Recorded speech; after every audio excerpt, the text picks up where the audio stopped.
Hey Kyli, Nate here. Just wanted to make you a quick audio response. Thought it'd be a bit more interesting for me. Um, about support groups. Uh, I haven't had much sleep last couple of weeks. That's probably my biggest issue. So I'm a bit sleepy, but I didn't want to wait too long to give you an answer.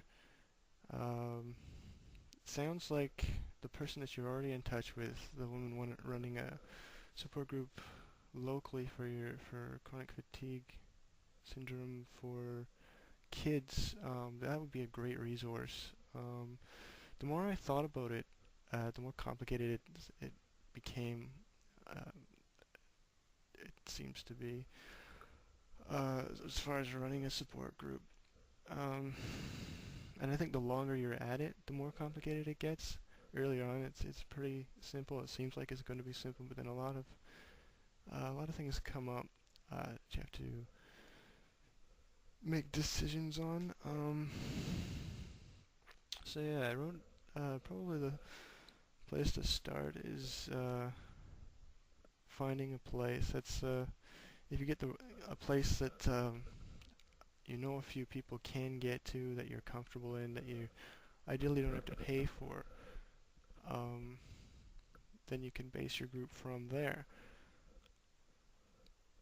Knowing this other person, if she gets back in touch with you, she may already have a place um, where support groups are welcome. If she doesn't do it in her own house or something. So that'd be a great place to start.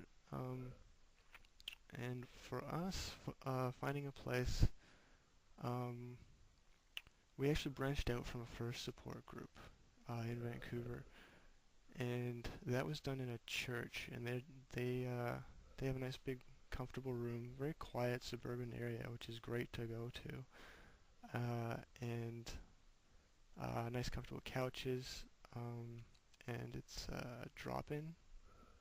No, it's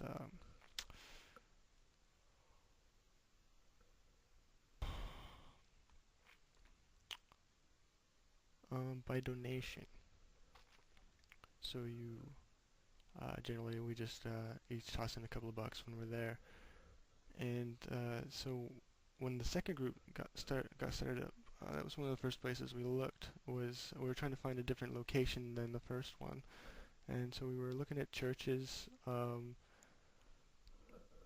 and community buildings. A lot of them were charging money, and a lot of money. We were looking for something free. I mean, a lot of us are just living off disability, right? So we can't expect people to pay 5, 10, 20 bucks just to come to a support group. Um, so one of the priorities, of course, was finding a place that was going to let us use the space without charging us.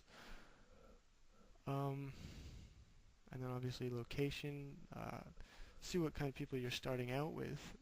What location, what area they're in, and where they can and can't get to. Obviously. And what we ended up finding was um, so we went to a larger organization um, for a different illness, arthritis, obviously better known, better funded.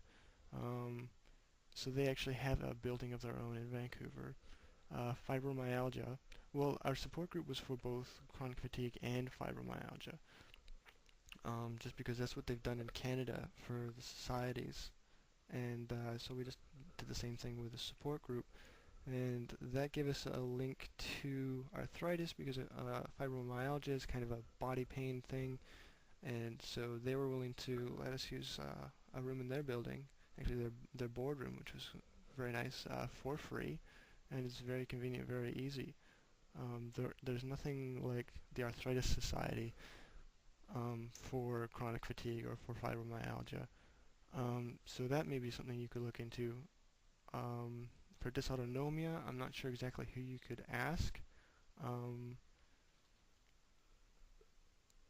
you might not. They might not expect you to have your illness to have a direct link with the illness they're dealing with. So like a cancer society or something that has a lot of resources and is just helping people with chronic illness. You might be able to find a place. I'm not sure what kind of size city or area you're dealing with. Um, sounds like you're not exactly downtown in a major city like I am, which gives you a lot more resources. So you may be pulling things together from a smaller place where you're a bit more spread out. I'm not sure. What else? Support groups. Um, well, yeah, it can be. It was for me. It was surprisingly political.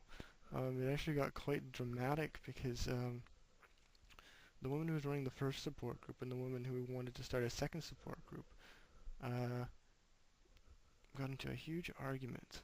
Um, I volunteer on the board of directors for the MEFM's Society of BC, ME for chronic fatigue and FM for fibromyalgia. I've been doing that for a year, and this was last year, late in the year, October, November.